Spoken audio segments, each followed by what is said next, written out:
خلفائے راشدین lecture number 4 چلیں شروع کرتے ہیں۔ ہمارا موضوع ہے حضرت ابو بکر صدیق رضی اللہ تعالی عنہ۔ رسول اللہ صلی اللہ علیہ وسلم نے 27 جنگیں لڑی ہیں۔ دشمنوں سے کتنی جنگیں لڑی ہیں؟ 27 جنگ۔ ان 27 جنگوں میں سے کوئی ایک بھی جنگ ایسی نہیں ہے کہ جس میں صدیق رضی اللہ تعالی عنہ نبی صلی اللہ علیہ وسلم کے ساتھ نہیں ہے۔ حالانکہ حضرت علی رضی اللہ تعالی عنہ جنگ تبوک میں شریک نہیں، حضرت عثمان غنی رضی اللہ تعالی عنہ جنگ بدر میں شریک نہیں تھے۔ وہ علیحدہ بات ہے کہ یہ شریک نہ ہونا کس وجہ سے ہے۔ نبی صلی اللہ علیہ وسلم کے حکم سے تھا، لیکن ابو بکر رضی اللہ تعالی عنہ نے ہر وہ کام کیا جو نبی صلی اللہ علیہ وسلم نے کیا۔ ابو بکر رضی اللہ تعالی عنہ کی قسمت میں ہر وہ چیز آئی جو نبی صلی اللہ علیہ وآلہ وسلم کی قسمت میں آئی۔ حضور صلی اللہ علیہ وسلم 10 سال مدینہ میں رہے اور 10 سالوں میں 27 جنگیں صدیق اکبر رضی اللہ تعالی عنہ نے نبی صلی اللہ علیہ وسلم کے ساتھ مل کر دشمنوں سے لڑی۔ اس مدت میں حضرت ابو بکر صدیق رضی اللہ تعالی عنہ نے اپنی لڑکی عائشہ صدیقہ رضی اللہ تعالی عنہ نبی صلی اللہ علیہ وسلم کے نکاح میں دے دی۔ اس مدت میں یہ بھی ہوا کہ حضور صلی اللہ علیہ وسلم کی بیوی سیدہ خدیجہ الکبریٰ فوت ہوگی۔ حضور صلی اللہ علیہ وسلم پریشان رہنے لگے تو صدیق اکبر نے سوال کیا کہ یا رسول اللہ، آپ پریشان کیوں ہیں؟ حضور صلی اللہ علیہ وسلم نے فرمایا کہ خدیجہ میری بڑی وفادار بیوی تھی، اس کا دکھ مجھے بڑا ہے۔ حضور صلی اللہ علیہ وسلم پریشان تھے تو صدیق اکبر نے بلا توقف عرض کیا، حالانکہ منظور تو اللہ کو تھا، لیکن اللہ تعالیٰ نے صدیق اکبر کی زبان سے کہلوایا۔ حضرت ابو بکر رضی اللہ تعالی عنہ نے اپنی محبت کی بنیاد پر عرض کیا، یا رسول اللہ، میں آپ کو دن بدن پریشان نہیں دیکھ سکتا۔ حضور صلی اللہ علیہ وسلم نے فرمایا، پھر کیا بات ہے؟ انہوں نے عرض کیا کہ میں چاہتا ہوں کہ آپ دوسرا نکاح کر لیں۔ نکاح کہاں ہو؟ اس وقت حضور صلی اللہ علیہ وسلم کا نکاح اور نہیں ہوا تھا۔ تو ابو بکر نے عرض کیا کہ میری لڑکی عائشہ حاضر ہے۔ حضور نے فرمایا کہ عائشہ کی تو عمر صرف 7 سال ہے۔ تو حضرت ابو بکر نے فرمایا، کوئی بات نہیں، میں نسبت کرنا چاہتا ہوں۔ اب آپ دیکھیے، ایک تو یہ کہ حکم اللہ کا آیا، اللہ کی طرف سے وحی آئی، پیغمبر کو اللہ نے فرمایا کہ آسمانوں پر عائشہ کے ساتھ تیرا نکاح ہو چکا ہے۔ یہ تو ایک مشیت کی بات ہے، یہ تو اللہ کا فیصلہ تھا۔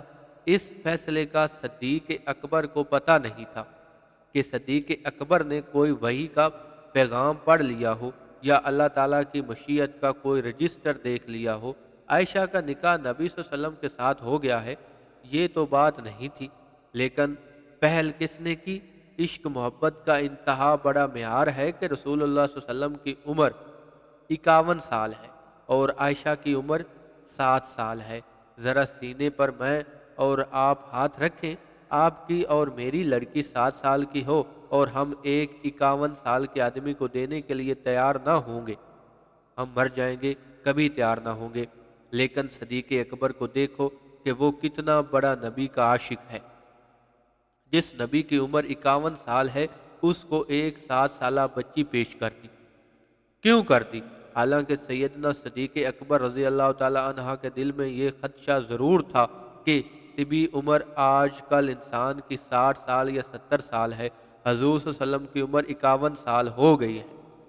10 15 سال 20 سال حضور صلی اللہ علیہ وسلم دنیا سے رخصت ہو سکتے ہیں، میری لڑکی جوانی میں بیوہ ہو سکتی ہے۔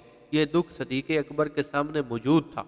چنانچہ دنیا نے دیکھا حضور صلی اللہ علیہ وسلم کی عمر 63 سال ہوئی تو حضور صلی اللہ علیہ وسلم دنیا سے رخصت ہو گئے۔ اس وقت حضرت عائشہ کی عمر 19 سال تھی۔ صرف 19 سال کی عائشہ رسول اللہ صلی اللہ علیہ وسلم کے گھر میں بیوہ ہو گئی ہے۔ جوان لڑکی جس کے گھر میں بیوہ ہو جائے، اس کا صدمہ اس کے باپ سے پوچھو، اس سرپرست سے پوچھو، اس بیٹی کے وارث سے پوچھو کہ تیری جوان بیٹی بیوہ ہو کر کیسے آتی ہے۔ لیکن صدیق اکبر کو یہ احساس ضرور تھا، یہ دکھ ضرور تھا لیکن ابو بکر صدیق اپنی پریشانی برداشت کر سکتا تھا، لیکن نبی کو پریشان نہیں دیکھ سکتا تھا۔ چنانچہ صدیق نے 7 سال کی عمر میں 51 سال کے پیغمبر سے اپنی بیٹی کا رشتہ کر دیا۔ اس رشتہ کے بعد جب 9 سال کی عمر ہوئی تو عرب میں 9-10 سال کی لڑکی جوان ہو جاتی تھی، تو عائشہ نے بلوغت کی عمر میں جب قدم رکھا، اس دن عائشہ رسول اللہ صلی اللہ علیہ وسلم کی بیوی بن چکی تھی اور نبی صلی اللہ علیہ وسلم کے گھر آ چکی تھی۔ عائشہ رضی اللہ تعالی عنہ اسی دنیا میں وہ خاتون کہلائی جس خاتون نے بلوغت کے بعد اپنی پہلی نظر اٹھائی تو اپنے شوہر پر اٹھائی، اور عائشہ رضی اللہ تعالی عنہ کو اللہ نے یہ مقام عطا فرمایا کہ وہ بیٹی تو صدیق اکبر کی کہلائی لیکن ماں پوری امت کی کہلوائی۔ حضرت عائشہ رضی اللہ تعالی عنہ کے 12 میں صحابہ رضی اللہ تعالی عنہ کہتے ہیں۔ جو مسئلہ ہمیں بھول جاتا ہے، سب صحابہ رضی اللہ تعالی عنہ مل کر اماں کے پاس آتے، اماں 2 منٹ میں وہ مسئلہ حل کر دیتی۔ حضرت ابو ہریرہ رضی اللہ تعالی عنہ فرمایا کہ آدھا دن 1,44,000 صحابہ رضی اللہ تعالی عنہ نے روایت کیا ہے، اور آدھا دین اماں عائشہ رضی اللہ تعالی عنہ نے روایت کیا ہے۔ یہ اماں کا مقام ہے۔ میں آپ کو بتانا یہ چاہتا ہوں کہ صدیق اکبر نے اس طرح جان لٹائی، کس طرح اولاد لٹائی۔ غار میں صدیق رضی اللہ تعالی عنہ نبی کو گود میں لیے بیٹھے ہیں۔ یہ واقعہ آپ سن چکے ہیں کہ صدیق کی گود میں نبوت کا سر ہے، اور صدیق اکبر کا لڑکا عبد الرحمن دن بھر کے پیغام نبی صلی اللہ علیہ وسلم کو غار میں پہنچاتا ہے۔ صدیق رضی اللہ تعالی عنہ کی بیٹی اسما رضی اللہ تعالی عنہ کے لیے کھانا پکاتی ہے، اور صدیق رضی اللہ تعالی عنہ کا غلام عامر بن فہیرہ بکریاں لا کر نبی صلی اللہ علیہ وسلم کو دودھ پلاتا ہے۔ یہ دیکھو سارا خاندان نبی صلی اللہ علیہ وسلم کا غلام ہے۔ بیٹی اسما رضی اللہ تعالی عنہ بھی غلام ہے، بڑا بیٹا عبد الرحمن بھی غلام ہے، صدیق اکبر خود بھی نبی کے غلام ہے۔ اور جب عائشہ صدیقہ کی عمر 9 سال ہو گئی تو عائشہ رضی اللہ تعالی عنہ کو نبی صلی اللہ علیہ وسلم کی بیوی بنا کر نبی کے گھر بھیج دیا۔ یہ صدیق اکبر کی عشق محبت ہے جس کا مقابلہ دنیا میں کوئی نہیں کر سکتا۔ 10 سال صدیق اکبر مدینہ میں حضور کے ساتھ رہے۔ ان 10 سالوں کی مدت مدینہ منورہ کا عرصہ نبی کی زندگی میں صدیق نے گزارا۔ ایک موقع ان 10 سالوں میں ایسا آیا، غزوہ تبوک کا۔ یہ بڑا اہم واقعہ ہے۔ جنگ تبوک میں صدیق اکبر نے گھر کا سارا سامان دے دیا۔ آپ نے پہلے بھی یہ واقعہ سنا ہے۔ ابو بکر صدیق نے گھر کا سارا سامان دے دیا اور عمر فاروق نے آدھا سامان دے دیا، لیکن جو اگلی بات ہے وہ عشق کی آخری منزل کی ہے۔ اما عائشہ فرماتی ہیں کہ جب رسول اللہ صلی اللہ علیہ وسلم نے غزوہ تبوک کے لیے چندے کی اپیل فرمائی، مقابلہ تھا 2.5 لاکھ روپوں سے، اور صحابہ رضی اللہ تعالیٰ عنہ کی تعداد تھی 30,000۔ 30,000 آدمیوں کے لیے ایک وقت روٹی کھلانے کے لیے پیسے نہ تھے۔ حضور صلی اللہ علیہ وسلم نے چندے کی اپیل فرمائی تو صحابہ رضی اللہ تعالیٰ عنہ نے مال دیا، جانیں قربان کی، سب کچھ لٹایا۔ اما عائشہ صدیقہ رضی اللہ تعالیٰ عنہ فرماتی ہیں کہ میرے والد نے گھر کا سارا سامان نبی کے مجلس میں بھیج دیا اور گھر میں کچھ بھی نہ بچا۔ تو رات کو میں نے دیکھا کہ میرا والد دیوار پر ہاتھ پھیر رہا ہے۔ یہ تفسیر عزیزی میں ہے کہ میرے والد نے جب ہاتھ پھیرا تو میں نے پوچھا کہ ابا جان کیا دیکھ رہے؟ تو ابا نے فرمایا بیٹی میں نے کپڑا سینے والی ایک سوئی یہاں لٹکائی تھی، میں یہ چاہتا ہوں کہ وہ سوئی بھی یہاں نہ رہ جائے، وہ سوئی ملے تو میں وہ بھی نبی کے دفاعی فنڈ میں دے دوں، کسی فوجی کے کپڑے سینے کے کام آ جائے گی۔ اور پھر اس کے بعد ایسا واقعہ پیش آیا۔ اماں فرماتی ہیں کہ جب رسول اللہ صلی اللہ علیہ وسلم نے دوبارہ چندہ کی اپیل فرمائی تو ابو بکر ساری رات کروٹیں بدلتے رہے۔ میں نے کہا کہ ابا جان کیا ہوا؟ رو پڑے۔ صبح اٹھ کر کہا کہ بیٹی میں کیوں نہ روں، میں کیوں نہ پریشان ہوں، میرے جسم پر تو نے دیکھا کہ اتنا مہنگا کپڑا ہے، 30 درہم گز کا کپڑا ہے، اور رسول اللہ صلی اللہ علیہ وسلم گھر میں پریشان ہیں، رسول اللہ صلی اللہ علیہ وسلم کو تکلیف ہے، میں نے 32 درہم گز کا کپڑا پہنا ہوا ہے، اس لیے ساری رات مجھے نیند نہیں آئی کہ یہ تو ابو بکر کے عشق میں نہیں ہے۔ ابو بکر رضی اللہ تعالیٰ عنہ مدینہ کے بازار میں گئے، وہاں اچھے کپڑے اتار دیے اور ایک دکاندار کو بیچ دیے، پیسے ملے، وہاں سے ٹاٹ کا لباس خریدا اور ٹاٹ کا لباس خرید کر وہ رسول اللہ صلی اللہ علیہ وسلم کی خدمت میں آئے۔ خود ٹاٹ کا لباس پہنا ہوا ہے اور جو پیسے بچے وہ پیسے بھی لا کر رسول اللہ صلی اللہ علیہ وسلم کے فنڈ میں دے دیے۔ صدیق اکبر مسجد نبوی میں نبی صلی اللہ علیہ وسلم کے پاس بیٹھے ہیں، ٹاٹ کا لباس پہنا ہوا ہے اور ٹاکیوں والا۔ علماء کہتے ہیں 28 ٹاکیاں تھی صدیق اکبر کے لباس پر، اور صدیق رضی اللہ تعالیٰ عنہ نے جس دن نبی صلی اللہ علیہ وسلم کا کلمہ پڑھا تھا لاکھوں درہم کا مالک تھا، لیکن آج صدیق رضی اللہ تعالیٰ عنہ کے گھر میں کچھ نہ تھا، ٹاکیوں والے کپڑے تھے، ٹاکیوں کا لباس تھا۔ اسی وقت آسمانوں سے جبریل امین آ گئے اور جبریل امین نے آ کر پیغمبر صلی اللہ علیہ وسلم سے کہا کہ اے اللہ کے رسول، آسمانوں سے خدا نے ابو بکر صدیق کو سلام بھیجا ہے، اور ابو بکر صدیق رضی اللہ تعالیٰ عنہ سے خدا نے پوچھا ہے کہ ان ٹاکیوں والے کپڑوں میں بھی ابو بکر رضی اللہ تعالیٰ عنہ خدا سے راضی ہیں یا نہیں۔ حضور صلی اللہ علیہ وآلہ وسلم نے صدیق سے پوچھا، دیکھو یہ جبریل آئے ہیں اور یہ پوچھتے ہیں کہ کیا تو ان ٹاکیوں میں بھی خدا سے راضی ہے یا نہیں۔ ابو بکر کی چیخیں نکل گئی، ابو بکر رضی اللہ تعالیٰ عنہ رو پڑے، کہا یا رسول اللہ، آج ابو بکر کے جسم پر کپڑے کی ٹاکیاں ہیں، میرے جسم کی چمڑی ادھر جائے، میرے جسم کی چمڑی ادھر جائے۔ صدیق تب بھی خدا سے راضی ہے، مصطفیٰ صلی اللہ علیہ وآلہ وسلم سے بھی راضی ہے۔ اس ابو بکر صدیق کی عظمت کو دیکھو، اس کے پیار کو دیکھو، اس کے کارناموں کو دیکھو۔ ایک ذاکر سے ایک آدمی نے پوچھا، ابو بکر صدیق نے تو پوری زندگی نبی صلی اللہ علیہ وسلم کے ساتھ گزاری، تو اس نے کہا کہ ابو بکر کو ایک نجومی نے بچپن میں کہہ دیا تھا کہ آخر زمان نبی صلی اللہ علیہ وسلم آئے گا، تم اس کے ساتھ مل جانا، تمہیں بڑا عہدہ ملے گا، بڑی دولت ملے گی، بڑا پیسہ ملے گا۔ چنانچہ ابو بکر اسی وجہ سے نبی کے ساتھ چپٹا رہا، بالآخر وہ خلیفہ بن گیا۔ اب سوال یہ ہے کہ وہ ابو بکر جس دن نبی کا کلمہ پڑھتا ہے اس کے پاس اس وقت کتنی دولت ہے، اور جس دن اس کا جنازہ اٹھتا ہے اس وقت اس کے پاس کتنی دولت ہے۔ ٹانکیوں کے کپڑے اور ٹانکیوں کا لباس، گھر میں فقیرانہ انداز، کوئی چیز پاس نہیں۔ ابو بکر خلیفہ بنتا ہے، گدھے پر کپڑا ڈال کر ابو بکر مدینے کے بازار میں کپڑا لے کر جانا چاہتا ہے اور کپڑا فروخت کرنے کے لیے جا رہا ہے، گھر میں کچھ نہیں اور کپڑا بیچ کر گزارا کرتا ہے۔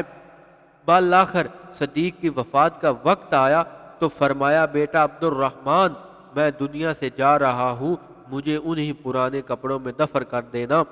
تو بیٹے نے کہا کہ لوگ کیا کہیں گے، مسلمانوں کے خلیفہ کو اچھا کپڑا بھی نہ ملا۔ تو صدیق رضی اللہ تعالیٰ عنہ نے فرمایا، بیٹا میرا گزارا کھدر کے نہیں، انہیں پرانے کپڑوں میں ہو جائے گا، اچھا کپڑا مدینے کی کسی بیوہ کے کام آ جائے گا۔ یہ صدیق اکبر کی عظمت ہے۔ جب صدیق نبی صلی اللہ علیہ وسلم کے پاس آیا تو اس کے پاس کتنی دولت تھی، اور جب جنازہ اٹھا تو کتنی دولت تھی۔ اس نے کیا بنایا، کیا کاروبار کیا، کیا جائیداد بنائی، کتنی دولت جمع کی۔ وہ تو کنگال ہو گیا تھا، وہ تو فقیر ہو گیا تھا، نبی کی محبت میں وہ تو سب کچھ لٹا بیٹھا تھا، پیغمبر کے پیار میں، نبی کے عشق میں، نبی کی صحبت میں اس نے تو کچھ بھی اپنے پاس نہیں چھوڑا۔ یہ صدیق اکبر کی عظمت ہے۔ میرے دوستو، تفسیر عزیزی میں ایک اور واقعہ ہے۔ صدیق اکبر نے جب ٹاٹ کا لباس پہنا تو اللہ تعالیٰ نے جبریل امین کو بھی ٹاٹ کا لباس پہنا دیا۔ رسول اللہ صلی اللہ علیہ وسلم نے دیکھا کہ جبریل علیہ السلام مسجد نبوی کے دروازے پر کھڑے ہیں اور ٹاٹ کا لباس پہنا ہوا ہے۔ حضور صلی اللہ علیہ وسلم نے فرمایا، جبریل تجھے کیا ہوا؟ فرمایا، جب حضرت ابو بکر صدیق نے مدینہ کے بازار میں آپ صلی اللہ علیہ وسلم کے عشق میں ٹاکیوں والا ٹاٹ کا لباس پہنا تو اللہ کی رحمت کو جوش آیا۔ اللہ نے فرمایا جبریل علیہ السلام جا آج 17,000 فرشتوں کو ٹاٹ کا لباس پہنا دے اور مدینہ میں لے جا کر میرے نبی کو مبارک دو اور میرے نبی کو کہے کہ جب تک تیری امت میں ابو بکر جیسے عاشق موجود ہیں دنیا کی کوئی طاقت انہیں شکست نہیں دے سکتی۔ یہ صدیق رضی اللہ تعالی عنہ کا پیار ہے، یہ صدیق کی عظمت ہے، یہ صدیق کے کارنامے ہیں، یہ صدیق کا مرتبہ ہے۔ جب حضور صلی اللہ علیہ وسلم کی وفات کا وقت آیا، حضور صلی اللہ علیہ وسلم نے فرمایا ابو بکر کو بلاؤ کہ آ کر میرے مصلی پر نماز پڑھائے۔ حضرت عائشہ نے فرمایا میرے باپ ابو بکر بیمار ہیں، آپ عمر رضی اللہ تعالی عنہ سے کہہ دو کہ وہ نماز پڑھائیں۔ حضور نے فرمایا عائشہ میں کیا کروں، میرا خدا ابو بکر کے علاوہ اور کسی کو میرے مصلی پر کھڑا کرنے کو راضی نہیں ہے۔ چنانچہ صدیق اکبر نے نبی صلی اللہ علیہ وسلم کی زندگی میں 21 نمازیں نبی صلی اللہ علیہ وسلم کے مصلی پر پڑھائیں۔ کچھ لوگ یہ کہتے ہیں کہ حضرت ابو بکر صدیق نے حضرت علی مرتضیٰ کے حق پر قبضہ کر لیا تھا، تو رسول اللہ صلی اللہ علیہ وسلم کی زندگی میں حضرت علی مرتضیٰ بھی تو موجود تھے، حضرت حسن رضی اللہ تعالی عنہ بھی موجود تھے، حضرت حسین رضی اللہ تعالی عنہ بھی موجود تھے، حضرت عباس رضی اللہ تعالی عنہ بھی موجود تھے، سارا پیغمبر صلی اللہ علیہ وسلم کا خاندان موجود تھا۔ انہوں نے نماز کس کے پیچھے پڑھی، انہوں نے امام کس کو مانا؟ صدیق۔ حضرت ابو بکر صدیق رضی اللہ تعالی عنہ 2 سال 3 مہینے 10 دن تک خلیفہ رہے اور حضرت ابو بکر رضی اللہ تعالی عنہ اس ساری مدت میں مصلی رسول صلی اللہ علیہ وسلم پر امامت کراتے رہے۔ حضرت علی رضی اللہ تعالی عنہ نمازیں پڑھتے رہے، حضرت حسین نمازیں پڑھتے رہے، حضرت حسن نمازیں پڑھتے رہے، حضرت عباس رضی اللہ تعالی عنہ نمازیں پڑھتے رہے۔ خاندان نبوت نے تو امام مان لیا۔ حضرت ابو بکر صدیق کے بعد حضرت عمر فاروق رضی اللہ تعالی عنہ 10 سال خلیفہ رہے، علی رضی اللہ تعالی عنہ پیچھے نمازیں پڑھتے رہے۔ پھر 12 سال تک عثمان غنی خلیفہ رہے، علی رضی اللہ تعالی عنہ پیچھے نمازیں پڑھتے رہے۔ اور جس وقت حضرت فاطمہ رضی اللہ تعالی عنہ فوت ہوئی، حضرت فاطمہ رضی اللہ تعالی عنہ کا جنازہ مسجد نبوی میں لا کر رکھا گیا۔ حضرت علی نے فرمایا اے جانشین رسول صلی اللہ علیہ وآلہ وسلم، ابو بکر رضی اللہ تعالی عنہ آپ فاطمہ رضی اللہ تعالی عنہ کا جنازہ پڑھائیں۔ حضرت ابو بکر رضی اللہ تعالی عنہ نے فرمایا علی بیٹی نبی کی ہے، بیوی تیری ہے، جنازہ تم پڑھاؤ۔ حضرت علی نے جو جواب دیا، حضرت علی نے فرمایا تھا اے جانشین رسول صلی اللہ علیہ وآلہ وسلم، ابو بکر رضی اللہ تعالی عنہ، میں فاطمہ کا جنازہ کیسے پڑھاؤں؟ میرے کانوں میں رسول اللہ صلی اللہ علیہ وسلم کا یہ فرمان گونجتا ہے کہ حضور اکرم صلی اللہ علیہ وآلہ وسلم نے فرمایا تھا کہ جس قوم میں ابو بکر رضی اللہ تعالی عنہ موجود ہو، کسی اور کے لیے جائز نہیں ہے کہ وہ مصلی پر کھڑا ہو۔ حضرت ابو بکر صدیق رضی اللہ تعالی عنہ نے حضرت فاطمہ کا جنازہ پڑھایا۔ میرے دوستو بھائیوں، حضرت صدیق اکبر روضہ اقدس میں آرام فرما ہے اور پھر انہیں اللہ تعالیٰ نے یہ مقام عطا فرمایا، یہ عظمت عطا فرمائی۔ ایک تو یہ کہ صدیق رضی اللہ تعالی عنہ آج تک نبی کے ساتھ سویا ہوا ہے، یہ بھی عظمت ہے۔ صدیق نے 43 سال نبی کا چہرہ دیکھا، یہ بھی عظمت ہے۔ علی نے 27 سال نبی کو دیکھا، صدیق نے 43 سال نبی کو دیکھا، یہ عظمت ہے، اس کا کوئی انکار نہیں۔ لیکن میرے بھائیوں بتاؤ، نمازیں اور بھی دنیا پڑھتی ہے اور روزہ اور بھی لوگ رکھتے ہیں، حج اور بھی دنیا کرتی ہے، صحبت اور بھی لوگوں کو نبی صلی اللہ علیہ وسلم کی ملی ہے، لیکن صدیق رضی اللہ تعالی عنہ کا مقام اتنا اونچا ہے کہ اللہ تعالیٰ نے ابو بکر کو وہ خلق عطا فرمائی وہ شان عطا فرمائی، وہ مرتبہ عطا فرمایا، وہ عظمت عطا فرمائی جو پوری دنیا میں کسی کو نہیں ملی۔ ہم اس لیکچر کو یہیں پر ختم کر رہے ہیں، انشاءاللہ اگلے لیکچر میں ملیں گے۔ اللہ حافظ۔